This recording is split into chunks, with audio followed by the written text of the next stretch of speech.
Yay! The last one! Now, it's the last one. January 2015. But in my class, it's actually going to be the third one, because maybe the second one, because we're kind of going reverse order. So it's the last Regents, but sort of the first one. Never mind. Who cares? If you're here to work, we're working. Hopefully you've already taken the time to do the problems. If you're here to cheat, I'm not even going to help you. I don't even like you. Cheaters never win. They just cheat. So, do the work. Come here. Then I'll help you. We're doing parts 2, 3, and 4 right now. Right here, right now. That's what we're doing. And I hope you're ready to rock and roll. If you kick butt on this reading exam, you get 100 on it. I want to know about it. I want to put you on my wall of fame, not my wall of shame. And I'll be excited to know. Tell me what school you're from. Tell me what your name is. Tell me your story. If you like what you see, hit the subscribe button at the bottom. I need more subscribers. You kids aren't subscribed. I need them. All right, varies inversely. Let's see what we got here. Varies inversely. When I see varies inversely, I'm not going through the whole math lesson. I'm going to teach you how to do these problems. This case, it's P times Q equals P times Q. If P goes up, Q has to go down in order to maintain that same aspect ratio, that same ratio. So when P is 25, Q is 6. Determine Q when P equals 30. So I just divide by 30. Divide by 30. Ka-chang, not 3. So I get Q is equal to, calculator, enter, was it 25 times 6, enter, divided by 30. I could have done it all at one time. 5, holy mackerel, way, way, way too easy. 5, ka-ching, problem's done. We're going to the next page. Of course, every time, oh my God, I love these. How many of y'all are crazy and love these? I love these. These are my favorite. I love to factor. But we're dividing by this. So remember, we're dividing by this fraction, so we're going to really multiply by the reciprocal. So when you see me factor these, I'm going to have the bottom fraction flipped. So that was the tricky part. Other than that, it's pretty easy. 36 minus x squared, that's 6 plus x, 6 minus x. Notice the number comes first here, so the number has to come first here. X plus 6 squared, I'm actually going to write that out as x plus 6 times x plus 6. That way I'm not inclined to do something stupid. Notice I'm no longer going to divide, I'm now multiplying. This x plus 3 will now, or this x minus 3 will now come to the bottom. Now I have to factor this. It comes to the top. It's x plus 6, x minus 3. All right, well, I'm almost done and got all the factoring done. Now I just got to start lopping crap off. X plus 6, x plus 6, x minus 3, x minus 3, x plus 6, x plus 6. Wow, that's it? Come on, that's the answer? My answer is 6 minus x. If you don't like that, you could have negative x plus, no. You could have negative, I said that wrong, negative x, negative parentheses, x minus 6. But this was kind of stupid. This is really the answer. 6 minus x. Boom, done. Moving on. Next question. Let's go to page width of 100. Page width, got to go page width. Okay. So, exponentials. Now, in order to solve an exponential question, you need to use logarithms. You need to use log, L-O-G, log. L-O-G, log, except when you have a base of e. When you have a base of e, let's go investigate. Do you see down here e to the x? Do you see if I click e to the x? Oh, that's kind of cool. Didn't know I could do that. So do you see when I click on that e to the x, what's above it? Ln. They are inverses of each other. So when you want to solve an exponential, you use logarithms. So I am going to take the natural log of this side, and I will take the natural log of this side. Well, what happens when we use logarithms? Exponents come out front. So this becomes 4 x times the natural log of e is equal to the natural log of 12. Well, I'm almost done.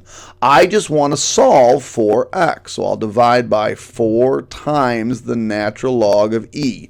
Well, you may or may not remember this, but the natural log of e is just 1, but it really is not going to affect anything. I'm going to put that into my calculator. Gone, gone, gone. So I'll put that garbage into my calculator. I don't necessarily need to put the e in there, but let's go control division. The natural log of 12 divided by 4 times the natural log of e to the 1. Just e. And I get 0.62127. Now, just to show you that I really didn't need that natural log of e, because the natural log of e is really just 1, I could just delete this and just do this. And I get the same answer. So 0.621227. So x equals 0.62117. They want me to round to the nearest hundredths place. That means 2 decimals. So my final answer is x equals 0.62. Ka-ching! Done. Ooh, we got so many more pages to go.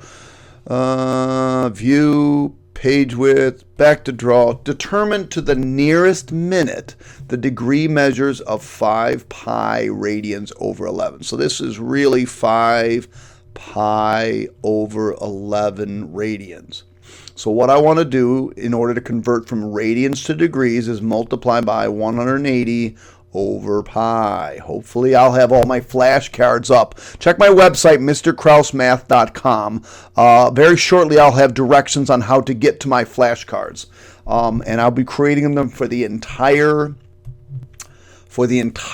Trig 2 Regents. And one of them will be, how do you convert from radians to degrees? Well, you multiply by pi, 180 over pi. These cancel, and then this leaves me something I'm going to put in my calculator. 5/11 times 180.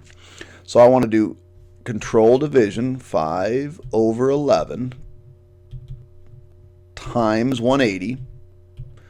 Now, if you get enter, or if your calculator gives you something like this, let me give you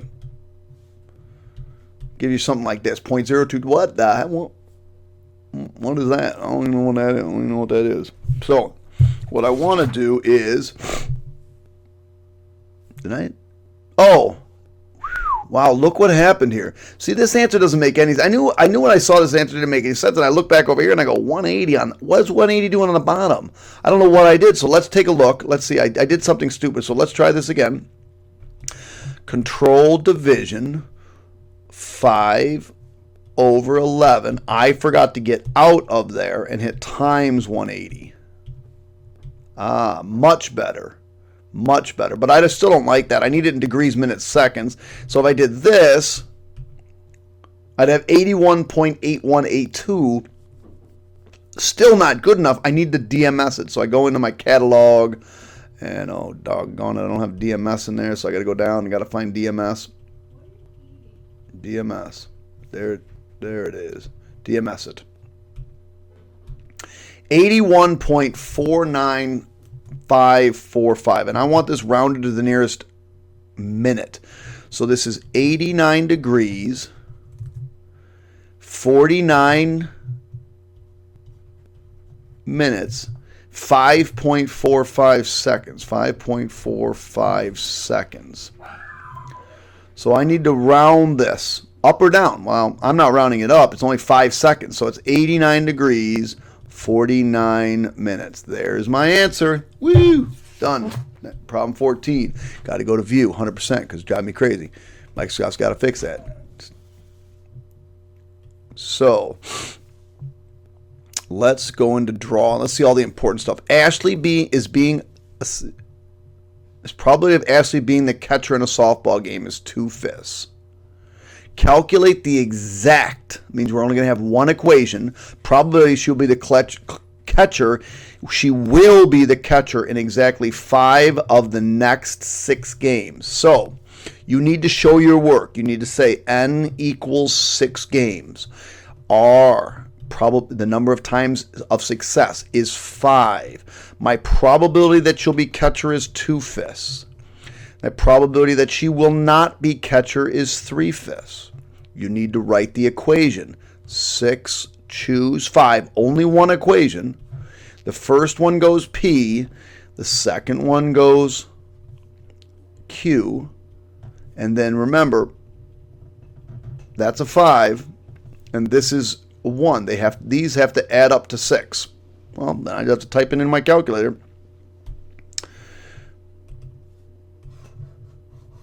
Not going to really get that, so we'll just go back in. So it was menu 5, 3. It was 6, 5. Almost forgot that. Parentheses. Control division. It was 2/5 raised to the, oops, not in the right place. Get out of the parentheses. Raised to the, take a look. Make sure your answer looks like the stuff you're putting on the paper. And then parentheses, control division, 3/5. Oops, forgot the 5. Raised to the 1th power. Didn't have to put the 1 there, but I did anyway. And I get 576 over 15625. So 576 over 15625. 15625. That is the exact probability. Now, if your calculator somehow gave you a decimal, so that those of you that came up with a decimal answer, let me tell you what that would come out to be. 0.03. Now, you got to write all of this out. 0.036864. 6864. Because it didn't say round it. It just said, what's the exact probability? And that's the exact probability. All right, we're done with that one. We're moving on. Only got a few left, kids. All right. Got a view, 100%. Page width. Go back into draw. X is a real number. So really all I want to do here is distribute. So let me write this down. 2xi I minus 4i squared. I love this problem. So we're going to distribute. 2xi squared minus 8xi cubed. That's not your answer. You need to put it in a plus bi form, which means one of these will not be or not have an I on it. Now, if you remember your I circle, I to the 1 is just I. I squared is -1. I cubed is the opposite of this, which is -I. And then I to the 4th is the opposite of this side. So that's +1. Let me get rid of all that middle stuff. So I squared is -1. I cubed is -I. I got to replace those. So it's 2 times x times -1 minus 8 times x times -I. So my final answer is -2x plus 8xi. Make sure I got that right.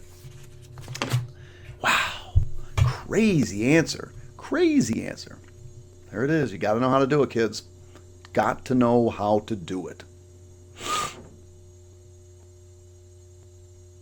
All right, let's move on. Next question.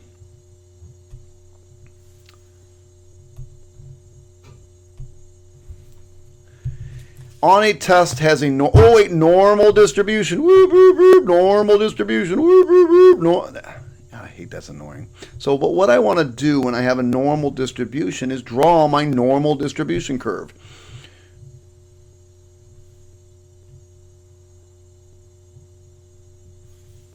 That looks like one of my students' drawings. It's hard to draw on this thing.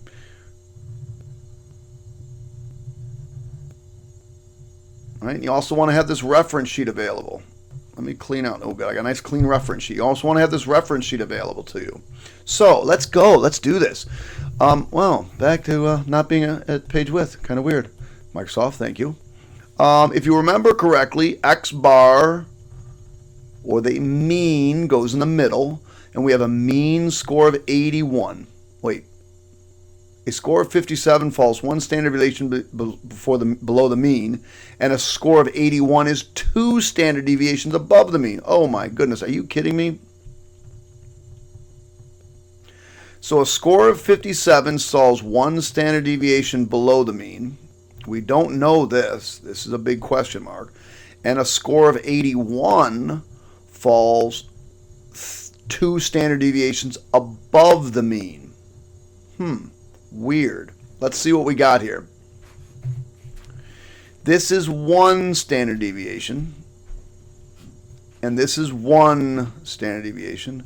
And this is 1 standard deviation. So basically, in effect, what I have here is 3 standard deviations is equal to, and then I find the distance between these two. I come over to my calculator. I just do 81, forgot what the numbers were, minus 57, and I get 24. So this is equal to 24. So my standard deviation then, dividing by 3, would be 8. Okay, is that what they're asking for? Determine the mean score of this test. Well, no, that's not the mean score of this test. I want to make sure this makes sense. So when I come in here, maybe I'll just delete all this stuff. Let me just erase all this. All right, so let me make sure this makes sense. I came up with 8, so I should be able to add 8 to this and get, what, 65? And then add 8 again and get 73. And then add 8, oh yeah, and get 81. So my x bar is 65. Perfect. Moving on. Almost done, kids. Only a few left. The area of a parallelogram is 594.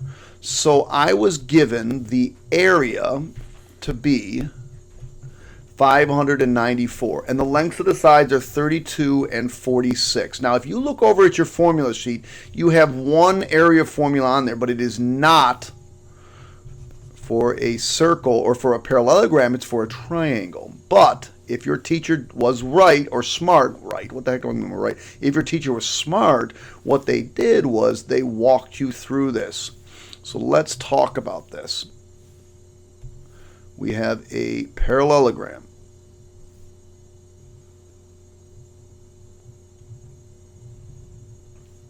Where the sides are 32 and 46. Now, isn't a parallelogram really just two congruent triangles? Sure is. Sure is. So what I want to do then is use that formula that I have.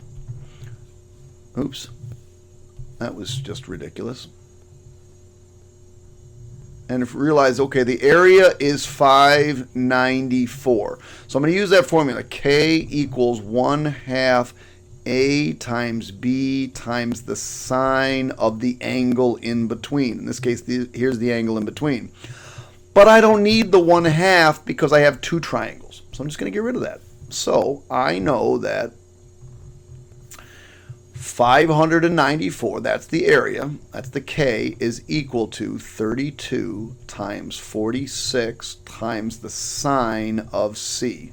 Well, if I want to figure out what the sine of C is, I'll divide by whatever 32 times 46 is. Come over to my calculator, and I'll do control division. 594, was it? Divided by, oops, what am I doing? Divided by 32 times 46. Now it's going to give me a decimal. Damn, I don't like that. I want it to give me a decimal. Give me a decimal.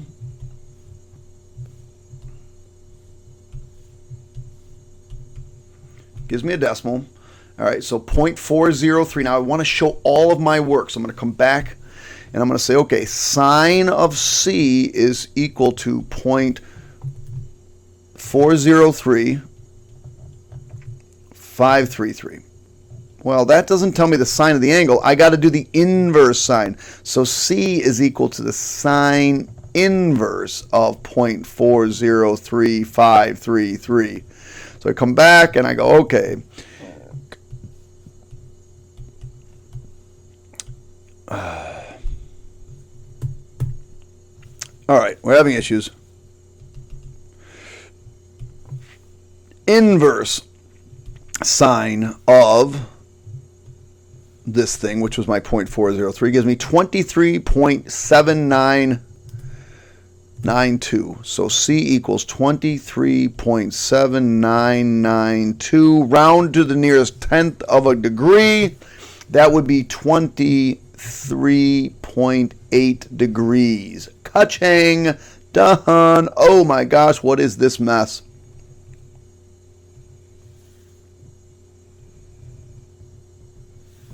We are going to be looking, looks like we're going to be doing a little exponential regression.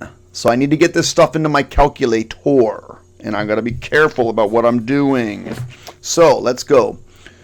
I'm going to be looking down at my sheet here so that I don't have to keep flipping back and forth. But in this column goes my years, or X. And in this one goes my amount, or Y. So let's get it. I'm going to use my 0, 2, 0, 2, 5, 9, 14, 17, 19. Common mistake made on this, not putting in the right numbers. 750, 451, 219. This looks like exponential decay. 84, 25, 12, and 8. Come back up here. Now we're going to go into menu, statistics, stat calculations, and we want to do, I believe it asks for exponential regression, right? Exponential regression. Got to tell it, what's your X list? X. What's your Y list? Y. And you click OK.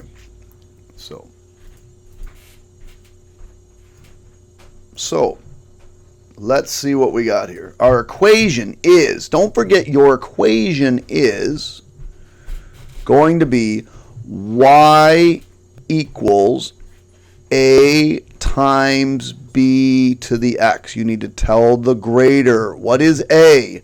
Unrounded, 733, 646, 733.6. Why? I don't know why that came up. Make default. Okay, hopefully it'll give me all the decimals. Now it gives me all of them. So 733.6458645814. Just go plenty past what you know you're going to need for the rounding to the thousands place. That's 3 decimals. And B, 0.786. 0.786. Keep going. 4904. 4904. Now we got plenty of rounding to do. We got to round. Are we going to round this one? And are we going to round this one? So my final equation is y equals 733.646 parenthesis 0.786 to the x. All right, that's part 1. Using this determine 2002. Well, you're going to use this equation, y equals 733.646 parenthesis 0.786. But you are not putting 2002 here. That would be dumb. If you come over here and you look at what it says that this is really 1990. So you got to figure out what would be 2012 or 2000 and is it 2012 or 2002? 2002. Well, 2002, wouldn't that be 12 years later? That would be an x of 12. It would be 12 years later. And that's what you want to put in your calculator. So we go over to calculator and we go 733 point. Can't tell you how many kids will put these numbers in wrong, or not put the parentheses in the right place, or forget to put an exponent. There's so many places to lose little tiny points. And then our exponent in this case is going to be 12. And we hit enter, and we get 40.7903. So y equals 40.0973. Nope. See how you can make dumb mistakes? See how that's made? Already did one. 40.7903. And round to the nearest integer. So my y value is 41. All right, kids, what do we got? 3 left? 3 left. That's it. And then we are done with this test. Uh-oh, that looks scary. Scary. It's a recursive equation.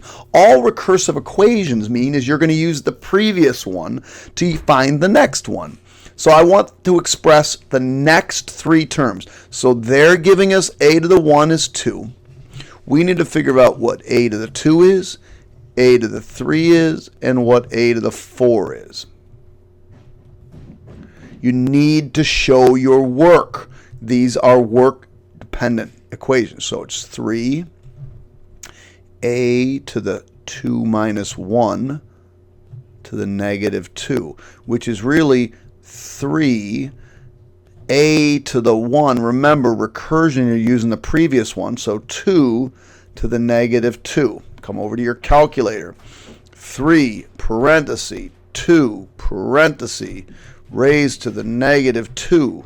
Bam, 3/4. Almost done. 3/4. Now, well, now that you've shown you know what you're doing, you're going to just continue that. It's 3. The previous term, 3/4 to the negative 2. So we're going to do 3 parenthesis. And we're really just using that term, so we'll go up there and click on that. Raised to the negative 2. Enter. 16/3. 3. We're just using this term. 16/3 to the negative 2 equals. So 3. Now if I just, well, I'll show you another different way to do this one. Hit the up arrow, hit enter. Raised to the negative 2. Enter. 27/256.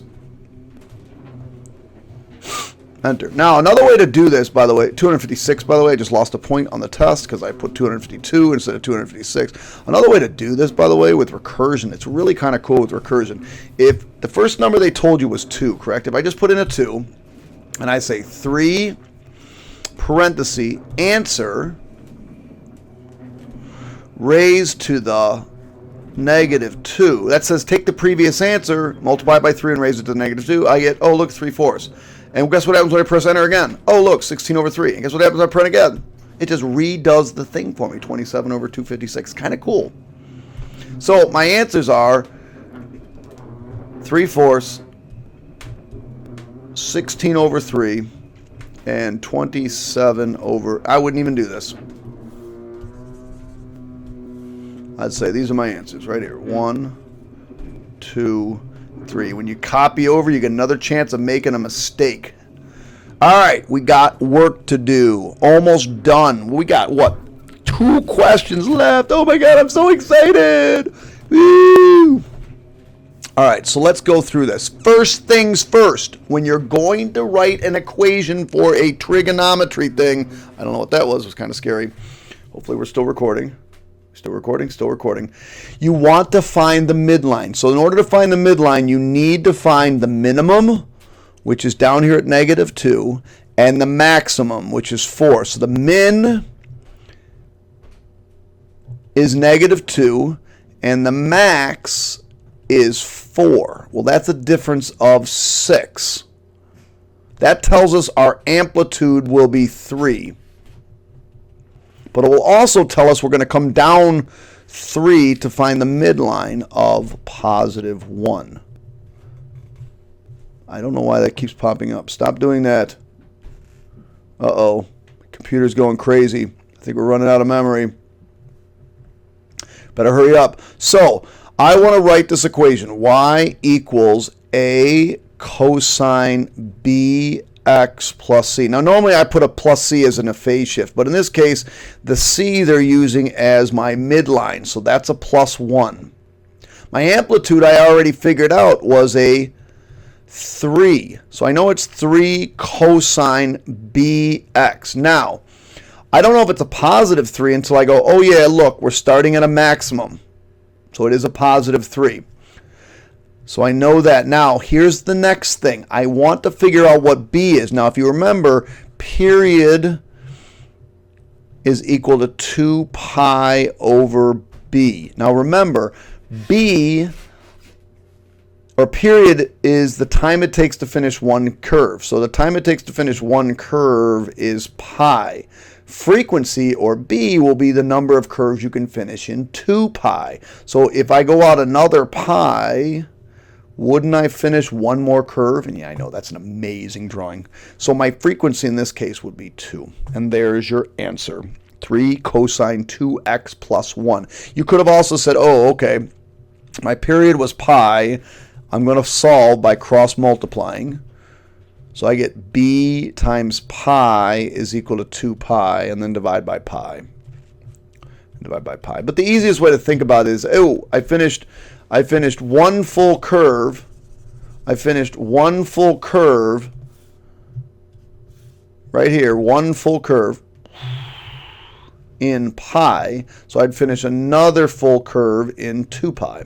And that's why your frequency is 2. Almost done. One last question. Woo! This was a strange question. I've actually never seen a question like this on a Regents exam, on the Algebra 2 Regents exam. They have seen them on some really difficult, questions before. So let's see what it says. A homeowner wants to increase their deck that is currently 14 by 22. So we're going to create a deck that's 14 by 22.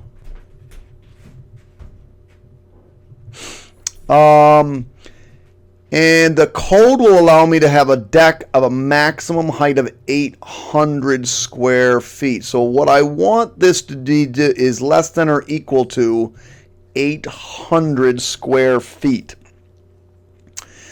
And I want to increase the width by the same number of feet as I increase the length. So whatever my width was, which was 14, I want to add x to it. Well, I'm going to put it as x plus 14. I'm going to add x to this, and I'm going to add x to this. So x plus 22 and x plus 14. And to find the area of my new shape, I will do x plus 14 times x plus 22, and I want that to be less than or equal to 800. Now, for intensive purposes, we'll just use equal to. But so what we're going to do is we're going to double distribute here. I'll get x squared plus 22x plus 14x plus, well, I don't know what 22 times 14 is, so we'll do that. 22 times 14 equals 308 is less than or equal to 800. So now I get x squared plus 36x minus 492. When I subtract the 800, that has to be less than or equal to 0. Now, I would normally try to factor it, except right up here it says find the maximum number of whole feet. It's probably not factorable. See, I'm going to use my poly tools. I'm going menu 331. I want to get the answer. I want to know what the answer is. So I know I'm going to put in a positive 36 and a negative 492. I'm going to try to figure out what this answer is. Yep, that's it. Oh, negative 46, that can't be it. Or 10.5. There's my answer right there, 10.5. So I know what I need to look for, but I also know it's not factorable. So to show work, and this is full credit, you have to use the quadratic formula. Well, you could use completing the square. I'm going to do the quadratic formula first. Then I'll show you completing the square. Negative b over 2a plus or minus square root of b squared minus 4, forgot the 4, minus 4ac all over 2a. And this, I believe, is on your formula sheet, correct? Is it? Did I get the quadratic formula? Did you guys get the quadratic formula? Huh. Thought it was. I think it's on the new one. So, almost done. So, we get into this, and we go x equals negative 36 over 2 times 1 plus or minus. Now, we should write down what A, B, and C, and D are. A, B, C, and D. A is 1, B is 36, C is negative 492. Now, D is B squared minus 4AC. It stands for discriminant. B squared is 36 squared equals 1296. 1296 minus 4 times 1 times negative 492. So I'm going to put that in my calculator and figure out what that is. So minus 4 times 1 times negative 492, I get 3264. So my D is 3264. So I do plus this square root of 3264. See, I'm not going to put all this calculations in there. It messes it all up. Over 2 times 1, which is just 2. So now I'm ready. So I'm going to just type this in. So control division, negative 36 over 2 plus the square root of, oops, I forgot my control division. So control division, the square root of this over 2 times 1, which is just 2, enter, and I get 10.565. So x equals 10.565. Or I got to also do the minus, just in case there's 2 answers. I don't think there's going to be, but you really want to check to see that there isn't. Minus 46.565. So equals minus 46.565. Now, can't have a negative length, so that answers out. It also said we can't go over. Now, I know this rounds to 11, but I can't go over. So my answer is x equals 10. Now, if you would prefer to do completing the square on this, if you're a completing the square fanatic, let me show you, by erasing some of this, how to do completing the square, and then we are out of here. I'll be done in 30 seconds. So I'm going to do completing the square on this. So if you remember, we're going to keep this as x squared plus 36x plus square equals 492 plus square. Now, what goes in the square is half of this squared. Well, half of this is 18, and I believe 18 squared is 324. Let me just check. Yes. So what I'm going to put in this square is 324. So I get x plus 18 squared is equal to plus 492, 816. Well, that's the first part. Now I got to do the completing the square part. So I take the square root of both sides. You got to remember, when you put the square root, you put a plus or minus. You got to show all your work. So you get x plus 18 equals plus or minus the square root of 816. And since they just wanted the decimal answers, I'll go x equals negative 18 plus or minus the square root of 816. So I come over here and I go negative 18 plus the square root of that, 10.565, or just do the minus of that. It's the same answers. So my answer is 10. All right, that's it. We're done. Yay, finished. Woohoo! That's it. That is January 2015 in its entirety. It is the last Regents exam given before yours. You all need to work, study, practice. I'm going to have flashcards up. Use them. Come on. Make your teacher proud, make your parents proud, and enjoy your summer a lot more by kicking butt on this Algebra 2 test. Think about how happy you will be to spend some time working on this and doing well. All right, kids, good luck. Adios, amigos.